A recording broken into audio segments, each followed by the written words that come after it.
মানে একটু গোপন সূত্রে খবর পেয়ে সকালে আমাদের চণ্ডীতলা থানার টিম আমাদের অফিসার ইনচার্জ অনিল রাজের নির্দেশ অনুসারে আমাদের এইচএসসি হাবিব মিডিয়া ও শেখালা টিভি, আমি শেখ হাবিব রয়েছি আপনাদের সঙ্গে।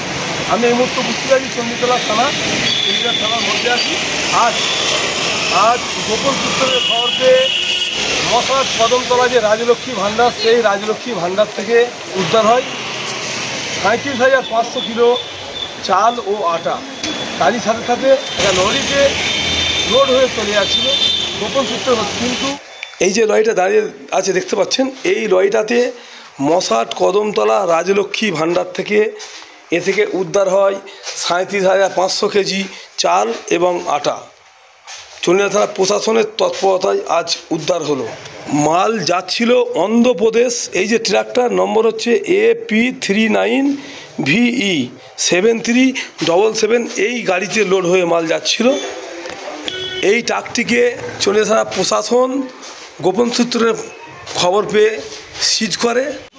কিছুদিন আগে আমাদের ডানকুনি থানা এলাকায় ওখানে খাদ্য কর্মদক্ষ শামীম আহমেদ ডানকুনির পুলিশ প্রশাসনকে সঙ্গে নিয়ে গিয়ে একটা জায়গায় আটক করেন। তো ওইখান থেকে বহু মাল উদ্ধার হয়। ওই রেশনের মাল দুর্নীতি আজ এই কালোবাজারি দীর্ঘদিন ধরেই চলছে। তার এক সপ্তাহের মধ্যেই কিন্তু আমাদের চণ্ডীতলা থানার অন্তর্গত মশার কদমতলা রাজলক্ষ্মী ভাণ্ডার থেকে উদ্ধার হলো 37,500 কিলো মাল। 3 জনকে আটক করেন চণ্ডীতলা থানা প্রশাসন জিজ্ঞাসাবাদের জন্য।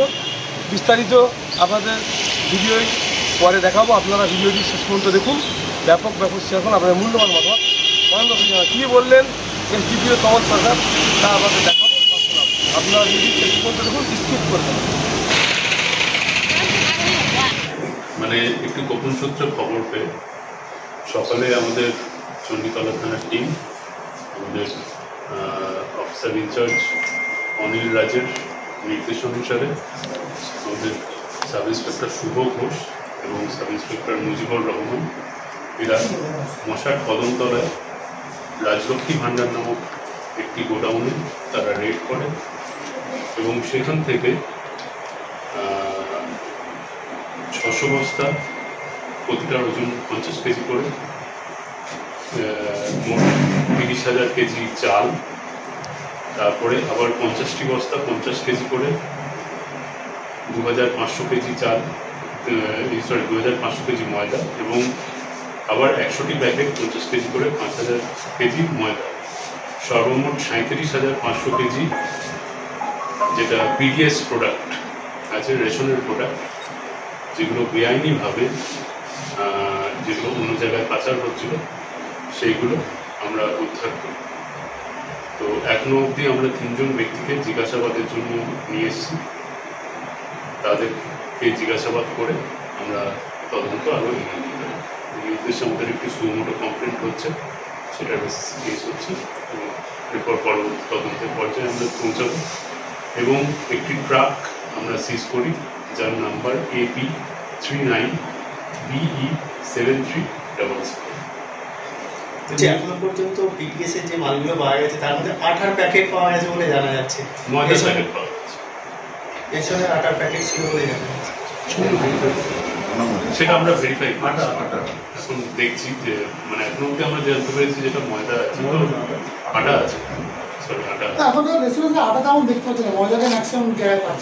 এই যে পণ্যগুলো আপনারা আপনাদের সিজ করেছেন, এগুলো এই গোডাউন থেকে কোথায় বা কীভাবে যাচ্ছিল বা কোন জায়গায় যাচ্ছে সেইগুলো আমরা দেখুন জাস্ট কিছুক্ষণ আগেই আমরা এটা পেয়েছি, সংবাদটা পেয়েছি। তো 3 জন ব্যক্তিকে আনা হয়েছে, তাদেরকে জিজ্ঞাসাবাদ করছি। এরপর তদন্ত করে এটার কি কোথা থেকে এগুলো আসছে এবং কোথায় সেগুলো পাচার হচ্ছে সেগুলো তদন্ত করে আমরা জানতে পারবো।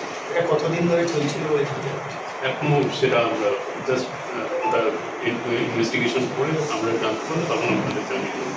যাদের নিয়ে আসা হয়েছে আটক করে তাদের নামগুলো এক্ষুনি ডিসক্লোজ করতে পারছি না তদন্তের স্বার্থে, ঠিক আছে।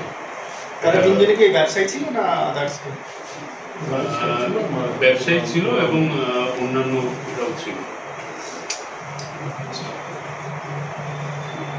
সাথে আর কারা কারা জড়িত তা এখন কি খোঁজ পাওয়া গেছে? হুম? এই তিনজন ছাড়া আর কেউ কি যুক্ত কি সন্ধান পাওয়া গেছে?